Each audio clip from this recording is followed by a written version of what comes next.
Episode की शुरुआत में हमें एक पोर्टल खुलता दिखाया जाता है जहाँ से शाओयान और उसकी टीम बाहर निकलती है और वो बिना किसी चीज़ की परवाह किए फौरन शाओयान की तरफ भागती है। तो जिस पे जो हमारे मास्टर होते हैं वो भी स्पेस स्टोरेज रिंग से बाहर आ जाते हैं और शाओयान को पकड़ के उठा लेते हैं और वो शाओयान की बॉडी को चेक करने लगते हैं कि ये ठीक है कि नहीं। इतने में जो हमारी लिटिल फेरी डॉक्टर होती है वो भी टेंशन में आ जाती है और वो भी मास्टर को बोलती है, मास्टर क्या शाओयान अब ठीक है कि नहीं। कि इतनी ही देर में जो मास्टर होते हैं वो जवाब देते हैं कि शाओयान की तो बॉडी के 70% हड्डी पसली है, यहाँ तक इसकी वेन्स तक का कुछ ट्यूमर हो गया है। इतने सुनते जो हमारी जियान और लिटिल फिन डॉक्टर और उसके तमाम फ्रेंड्स होते हैं वो बिल्कुल टेंशन में आ जाते हैं और यहाँ पे जो मास्टर होते हैं वो ओल्ड गूस राइजिंग ललकारते हुए बोलते हैं कि राइजिंग मैं तुम्हें छोड़ूंगा नहीं, यहाँ तक कि अगर मुझे अपनी आखिरी सांस तक भी तुमसे लड़ना पड़े मैं तुम्हें मार के दम लूंगा। कि इतने ही देर में जो फेंग शियान होते हैं वो मास्टर के कंधे पर हाथ रखते हैं और बोलते हैं, याओ लाओ तुम तो दाओ की कॉन्टिनेंट की एक जाने माने एल्केमिस्ट हो, तुम्हें कुछ तो मालूम होगा कि हम इसको कैसे क्योर कर सकते हैं। कि इतने ही देर में जो हमारे मास्टर होते हैं वो भी थोड़ा सा ठंडे हो जाते हैं और वो बोलते हैं कि शाओयान की बॉडी के अंदर 3000 बर्निंग फ्लेम है जिसकी एबिलिटी ही ये है कि वो स्टार की पावर्स को अब्जॉर्ब करके खुद को हील करती है। तो इससे ये तो पक्का है कि ये मरेगा नहीं, लेकिन इसको उठने में बहुत ज़्यादा टाइम लग सकता है क्योंकि यहाँ पर स्टार की पावर्स इतनी ज़्यादा नहीं है कि 3000 फ्लेम उसको अब्जॉर्ब कर ले। अरे फेंग शियान होते हैं वो मास्टर को बोलते हैं, याओ लो तुम बोल गए कि फॉलिंग स्टार पेविलियन है वो भी तो एक मीटियोर पे ही बनाया गया है जहाँ पे जो स्टार की पावर है वो बहुत ज़्यादा है। तो यहीं पे जो मास्टर होते हैं वो कहते हैं अब ये तो मैं भूल ही गया। और इसी दौरान जो हमारे फेंग शियान होते हैं वो थोड़ा सा आश मुँह बना कर मास्टर को बोलते हैं कि शाओयान की तो हड्डियाँ और बॉडी इतने बुरे तरीके का डैमेज हो गया है, तुम्हें नहीं लगता कि आगे फ्यूचर में कल्टीवेट नहीं कर पाएगा। और जब इसको ये बात पता चलेगी तो ये तो इसके लिए अब मौत से भी बदतर होगा। जिस पर जो मास्टर होते हैं वो फेंग शियान को हंसते हुए जवाब देते हैं कि नहीं, ये तो बल्कि इसके लिए एक अपॉर्चुनिटी है कि ये एक 1000 लेवल के अंदर ब्रेक कर जाए। जिस पे जो फेंग शियान होते हैं वो भी मास्टर को देखने लगते हैं। मास्टर फेंग शियान को बोलते हैं, आओ जरा इसकी बॉडी को हाथ लगा के सेंस तो करो, तुम्हें एक फेमिलियर चीज का पता चलेगा। जिस पे जो फेंग शियान होते हैं वो शाओयान की बॉडी को सेंस करने लगता है कि उन्हें पता चलता है यिंग लैंग ड्रैगन पिल याओचन तुमने ये भी इसको खिला दी थी। जिस पे जो मास्टर होते हैं वो बोलते हैं हाँ इससे ये तो है कि ये जल्दी हील हो जाएगा। और ये बात सुन के जो शाओयान के फ्रेंड्स होते हैं उन्हें भी राहत का सांस आता है कि एटलीस्ट ये ठीक तो हो ही जाएगा। इसके बाद जो मास्टर होते हैं वो कहते हैं बिना किसी देरी किए उठो और चलो यहाँ से चलते हैं। और यहाँ पे जो भालू भाई होते हैं वो शाओयान को पकड़ लेते हैं और फिर स्टूडियो में सीन शिफ्ट करके दिखाते हैं। यहाँ पे जो मास्टर याओ लाओ फेंग शियान और जो बाकी पूरी टीम होती है वो ट्रेवल करते हुए माउंटेन में से जा रहे होते हैं। यहाँ पे अचानक फेंग शियान ब्रेक लगा देते हैं जो पूरी और बोलते हैं welcome to falling star pavilion. जिस पे जो पूरी टीम होती है वो देखने लगती है आए कि ये माउंटेन्स फॉलिंग स्टार पेविलियन है। इस पे जो हमारे फेंग शियान होते हैं वो जेट निकालते हैं और वहाँ पर एक शील्ड के साथ टकरा देते हैं। तो वहाँ पे एक खूबसूरत सा स्टार्स का अरे बनने लगता है जो कि बहुत ज़्यादा खूबसूरत लग रहा होता है। और यहीं पे जो लिटिल फेरी डॉक्टर होती है वो बोलती है यही वजह है कि जो फॉलिंग स्टार पेविलियन है वो सेंट्रल प्लेन्स में सबसे ऊंचे है क्योंकि इसका तो हेडक्वार्टर ही इतना सीक्रेट है। ये जो शील्ड है ना ये इतनी ज़्यादा पावरफुल है ना कि इसके ऊपर से अगर 5 स्टार 2 लेवल का बंदा भी गुजर जाए ना तो उसको भी भनक तक ना पड़े कि इधर कोई चीज़ भी है या नहीं। इसके बाद हमें शीन आगे शिफ्ट करके दिखाया जाता है कि वहाँ पर एक पोर्टल ओपन होता है और तमाम लोग उस पोर्टल के अंदर चले जाते हैं। तरफ सीन शिफ्ट होता है कि एक अगली तरफ पोर्टल ओपन होता है जहाँ से वो तमाम लोग बाहर निकलते हैं और हमें सामने दिखाया जाता है फॉलिंग स्टार पेविलियन। इसको मास्टर देख के काफ़ी सेंटी हो जाते हैं और वो बोलते हैं कि फेंग शियान तुमने इसका इतना अच्छा ख्याल रखे, और इतने सालों पहले भी ये ऐसे ही था और अभी भी ये ऐसे ही है। जिस पे जो हमारे फेंग शियान होते हैं वो भी नीचे मुंह करके बोलते हैं हाँ हर कोई तुम्हारे जैसा थोड़ा ही होता है जो किसी चीज़ को बनाए और फिर उसको छोड़ के भी चला जाए।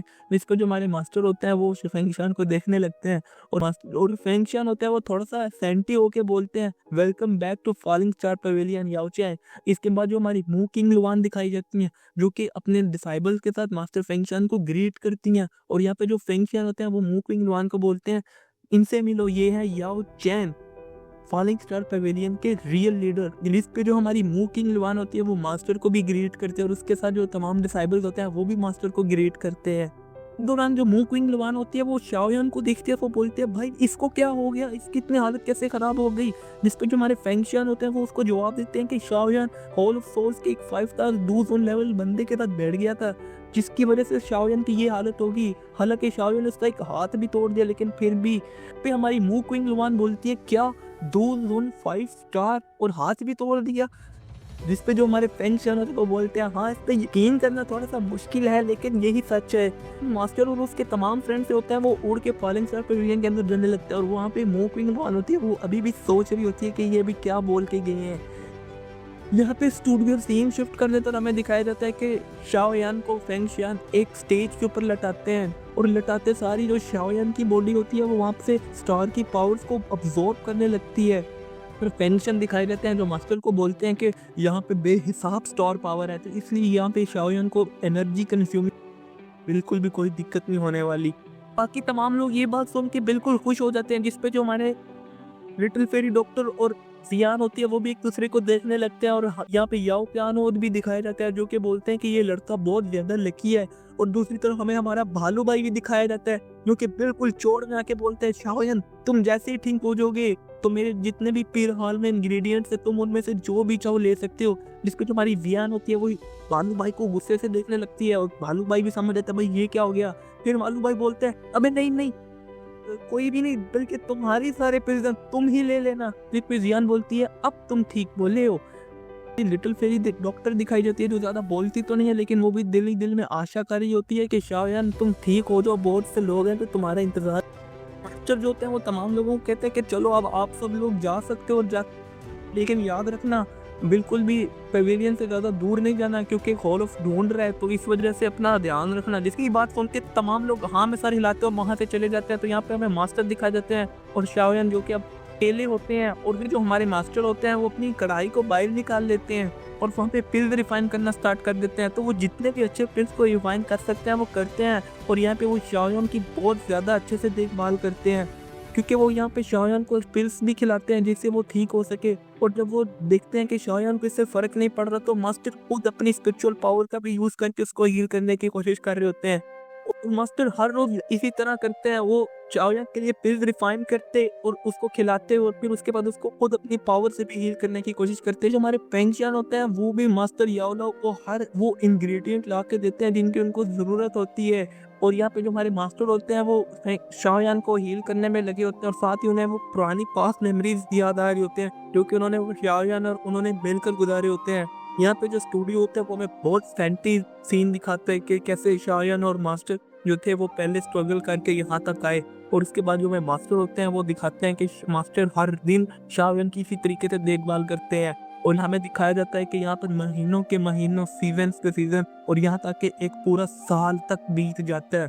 और जो स्टूडियो है वो सीन शिफ्ट करके हमें मास्टर और फेंग शियान की तरफ ले जाते हैं जो कि एक हॉल की बैल्कनी में खड़े होते हैं। जिस पे जो फेंग शियान बोलते हैं कि शाओयान की तो लॉजिकली तौर पे 1 साल हो गया, अभी तक तो उसको याद जाना चाहिए था और उसकी तो पूरी अब तो हील भी होगी। जिस इतनी देर में हमारी वू टिंग लुआन अपीयर होती है और वो फेंग शियान को बोलती है फेंग मास्टर हमारे लोगों के द्वारा हमें मालूम हुआ है कि जो सोल बेबी फ्रूट रिमेन्स में अपीयर हो चुका है। जिस पे जो फेंग शियान होता है वो बहुत खुश हो जाते हैं, याओलाओ अब हम तुम्हारी सोल को पूरे तरीके से रिकवर कर पाएंगे ताकि तुम अपनी पीक स्ट्रेंथ पे वापस आ सको। लेकिन ये बात सुन के जो हमारे मास्टर होते हैं वो बिल्कुल भी कोई जवाब नहीं देते। वो बोलते हैं कि हम इन बातों के बारे में बाद में बात करेंगे जब शाओयान जाग जाएगा। तो जो हमारे मास्टर फेंग शियान होते हैं वो भी समझ जाते हैं, वो चुप हो जाते हैं। इसके बाद एक सीन दिखाया जाता है जहाँ पे एक जुनर खड़ी होती है और वहीं पर जो उसका बॉडीगार्ड होता है लिंग यिंग वो अपीयर हो जाता है। यार लिंग यिंग होते हैं वो जुनर को बताते हैं कि मैंने अपने बहुत से लोगों को पूरे सेंट्रल प्लेन्स में फैला दिया लेकिन अभी तक हमें यंग मास्टर शाओयान की कोई खबर नहीं मिल रही, पता नहीं वो कहाँ गए हैं। लेकिन मैं आपको यकीन दिलाता हूँ कि उनको कुछ भी नहीं होगा। जिस पर जो जुनर होती है वो फुल सेंटी हो जाती है और वो बोलती है कि मुझे भी उसके बारे में कुछ अच्छे फीलिंग्स नहीं आ रहे, पता नहीं उसका क्या हाल होगा, वो कहाँ पे है। लेकिन यहाँ पे जो हमारे ढेंगे होते हैं वो जुनर को हौसला देते हुए बोलते हैं कि भाई जो शाओयान है ना उसकी किस्मत बहुत अच्छी है और मुझे पूरा यकीन है कि वो इधर ही कहीं घूमता फिर रहा होगा। जिस पे जो हमारी जुनर है वो भी बोलती है कि हाँ मैं भी यही आशा करती हूँ कि वो इधर ही घूमता फिर रहा हो। जहाँ पर हमें दिखाया जाता है कि शाओयान अपने फादर को याद कर रहा होता है और अपने भाइयों के साथ दारू पार्टी, और यहीं पर उसको याद आ रही होती है हमारी मास्टर जो कि उसे टीचिंग्स दे रहे होते हैं। याफे यहाँ पे उसे याद आती है और साथ ही हाइबोडोंग जुनर जो कि उसको अपनी जान से भी ज्यादा प्यारे समझती है। और फिर अगले साइड में क्वीन मेडुसा दिखाई जाती है। इसके बाद जो शाओयान होता है हमें उसकी बॉडी के अंदर कुछ मूवमेंट दिखाए जाते हैं जो सीन शिफ्ट करके शाओ यान को दिखाता है, जिसकी बॉडी के नीचे येलो कलर का लोटस फ्लेम निकलता है और वो शाओ यान की बॉडी को ऊपर हवा में उठाने लगता है। और यहाँ पे जो पूरा टावर होता है वहाँ से इतना खतरनाक ऑरा निकलता है कि जो हमारे फेंग चान और मास्टर होते हैं वो उस टावर की तरफ बढ़ने लगते हैं। और यहाँ तक कि जो हमारी जियान और तमाम शाओ यान के जितने भी दोस्त होते हैं वो तमाम उस टावर के पास आ जाते हैं। और मास्टर उस ओरा को सेंस करते हुए बोलते हैं कि आखिरकार ये लड़का उठ ही गया, और ये जो ओरा है ये तो एक गाओ जुन का है। इसी दौरान हमें ड्रैगन दिखाया जाता है जो कि पिलर के अंदर से निकलता हुआ हवा के अंदर आ जाता है, और उस ड्रैगन के दरमियान में होता है शाओ यान। जो जब वो ड्रैगन वहाँ पे धाड़ता है तो वहाँ से जो फौरन जितने भी इर्द गिर्द की एनर्जी होती है वो एब्जॉर्ब होने लगती है। डू जोन लेवल की पावर को स्टेबल करने के लिए शाओ यान जो होता है वो तमाम अपने इर्द गिर्द की पावर को अब्जॉर्ब करने लगता है, यहाँ तक कि जो वो ड्रैगन होता है वो उसको भी अब्जॉर्ब कर जाता है। इसके बाद यहाँ पर हमें शाओ यान दिखाया जाता है जिसकी जो बॉडी होती है उसके ऊपर कपड़े आने लगते हैं, और साथ ही उसके पीछे जो 10,000 लेवल के बंदे को एक फ्रेम मिलता है वो भी बनने लगता है। और जैसे वो यहाँ पर अपनी आंखें खोलता है एक कोर स्टाइल के अंदर, तो उसकी आंखों से निकल रही होती है 3000 बर्निंग फ्लेम। और यहाँ पे जो शाओ यान होता है वो 2 जोन लेवल के रेलम के अंदर पहुंच जाता है, जो कि एक बहुत कूल तरीके से दिखाया जाता है। और यहाँ पे जो शाओ यान की जो पावर होती है उसे स्पेस के अंदर ऐसे क्रैक आ जाते हैं कि जो वहाँ के डिसाइबल्स और मूविंग लवान होते हैं वो भी देख के हैरान हो जाते हैं कि भाई ये है मास्टर है जो पिलर के अंदर कल्टीवेट कर रहे थे, और इनकी पावर तो यहाँ के फॉलिंग स्टार पवेलियन के कुछ एल्डर से भी ज़्यादा है। फिर यहाँ पर जो हमारे मास्टर होते हैं वो शाओ यान के सामने अपीयर होते हैं। हमारा शाओ यान होता है वो फुल इमोशनल हो जाता है, वो मास्टर को जाकर भाग कर पकड़ लेता है और बोलता है कि मास्टर आपका ये स्टूडेंट बहुत ज़्यादा बेकार है, को बहुत ज़्यादा मुसीबत और जिल्लत सहनी पड़ी, और मैं इस चीज़ के लिए आपसे बहुत ज़्यादा माफ़ी चाहता हूँ। जिस पे जो हमारे मास्टर होते हैं वो सर नाम में हिलाते हुए बोलते हैं कि जो तुम्हारे टीचर ने जितनी मुसीबतें सही हैं तुम्हारे मुकाबले में वो बिल्कुल बहुत ज़्यादा कम है। जिस पे जो हमारे फेंगशियन होते हैं वो शाओ यान को बोलते हैं कि जो ये बूढ़ा है ये तुम्हारे चक्कर में पूरा साल ठीक से सो नहीं पाया, इसका ज़्यादातर टाइम तो बाल में ही गुजर जाता था। जिस पे जो मास्टर होते हैं वो शाओ यान को बोलते हैं अभी नहीं नहीं तुम्हें इसकी बात सुनने की कोई ज़रूरत नहीं है, ये तो ऐसे ही बोलता रहता है फजूल में। जिस पे जो हमारा शाओ यान होता है वो समझ जाता है, वो मास्टर के सामने झुक के मास्टर को ग्रीट करने लगता है। शाओ यान के दोस्त होते हैं वो भी वहाँ पर आ जाते हैं। मास्टर बोलते हैं कि तुम्हें मुझे थैंक यू नहीं बोलना चाहिए बल्कि इन सबको भी थैंक यू बोलना चाहिए, क्योंकि ये भी मेरे साथ तुम्हारे लिए बहुत ज़्यादा टेंशन में थे। यहाँ पे जो शाओ यान के दूसरे फ्रेंड होते हैं वो शाओ यान की तरफ देखते हुए एक हल्की सी मुस्कान दे रहे होते हैं, जिस पे जो शाओ यान होता है वो उनको थैंक ग्रीट करता है। लिटिल जियान होती है वो शाओ यान को कहती है कि तुम्हें हमारी तरफ इतना भी पोलाइट नहीं होना चाहिए, बल्कि मुझे तुम्हारे थैंक यू की भी ज़रूरत नहीं है। आओ तुम अब उठ ही गए हो तो अब मेरे लिए प्लीज़ कब रिफाइन करोगे। तो लिटिल जियान क्योंकि वहाँ पे तमाम खड़े हुए हंसने लगते हैं, और शाओ यान भी होता है वो भी इसकी सर को फैलाने लगता है। लेकिन रिफाइन लफ्ज़ से उसको याद आता है कि मास्टर अब तो मैंने 3 तरह के हेवनली फ्लेम्स को ऑब्टेन कर लिया, और अब तो मैं आपके लिए बॉडी भी रिफाइन कर सकता हूँ क्योंकि अब मैं इतना स्ट्रॉन्ग हो चुका हूँ। इस पर जो हमारे शाओ मास्टर होते हैं वो शाओ यान को नाम में सारे लाते हुए बोलते हैं कि अभी भी ये इतना आसान नहीं है। इतनी ही देर में जो हमारे फेंग शियान होते हैं वो वहाँ पर आके शाओ यान को बोलते हैं कि जो हॉल ऑफ सोल है ना, उन्होंने मास्टर की जो सोल पावर को जितना ज़्यादा अब्जॉर्ब किया ना, उन्होंने मास्टर की जो सोल की होती है उसे तक को भी अब्जॉर्ब कर दिया है। तो अगर हम मास्टर को यहाँ पर एक बॉडी दे भी देते हैं तो फिर भी जो मास्टर की जो कल्टीवेशन पावर है ना वो बहुत ज़्यादा कम हो जाएगी, इतनी ज़्यादा कम कि मास्टर अपनी जो पीक स्ट्रेंथ है उस तक तो कभी पहुंच ही नहीं सकते। जिस पर जो हमारा शाओ यान होता है वो फुल गुस्से में आ जाता है, वो बोलते हैं कि हॉल ऑफ सोल्स, और वो कहते हैं कि इसके अलावा कोई और तरीका तो होगा ना जिससे मास्टर को बिल्कुल उनकी पीक स्ट्रेंथ पे ठीक कर सके। जिस पे जो हमारे फेंगशन होते हैं वो शाओ यान को बताते हैं कि एशियंट रिमेन्स के अंदर एक सोल बेबी फ्रूट अपेयर हुआ है जो कि इसी पर्पस के लिए है कि वो जो सोल की पावर होती है उसे पूरा करता है। तो अगर हमें वो मिल जाए तो हम याओ लाओ की जो सोल पावर है उसे कंप्लीट कर सकते हैं। इस पर जो शाओ यान होता है वो बोलता है अगर कुछ भी हो जाए मैं उस सोल बेबी फ्रूट को ले कर ही आऊँगा, और मास्टर की बॉडी को फिर हम रिफाइन करेंगे। इसके बाद जो सीन होता है वो शिफ्ट हो जाता है और एक वॉर्म हॉल की तरफ ले जाते हैं, जहाँ पे एक शिप के अंदर जो हॉल ऑफ सोल का मेंबर होता है प्रोटेक्टर लेवल का, वो अपने प्यान जोन को बोल रहा होता है फॉलिंग स्टार पवेलियन है ना, वो एशियंट रिमेन्स में सोल बेबी फ्रूट को लेने के लिए जा रहे हैं। जिस पे जो त्यान जोन होता है वो कहता है ये तो बहुत अच्छी बात है, और हमें भी जो वहाँ पे एक ट्रेजर लेने जा रहे हैं हॉल चीफ के लिए, तो उस ट्रेजर के बारे में भी किसी को पता नहीं चलना चाहिए। और फिर भी ध्यान रखना कि वो ट्रेजर है वो किसी और के हाथ में भी नहीं गिरना चाहिए। इसके बाद जो वो 2 ज़ोन प्रोटेक्टर होता है वो तो है वहाँ से जाने लग के बाद हमें उस ध्यान ज़ोन की तरफ लेके जाया जाता है जिसका जो हाथ होता है वो आइस का होता है और वहाँ पे वो अपने को पहनता है। तो वहाँ पर पता चलता है ये मतलब कोई और नहीं बल्कि ओल्ड गुड गाय थिंग है, जो कि बोलते हैं कि जब तक तुम्हारी और मेरी इश्क की नींद में फिर मुलाकात होगी, तो फिर वहाँ पे मैं तुम्हारे पास जो होगा ना हिसाब बिल्कुल पुराना बराबर कर दूँगा।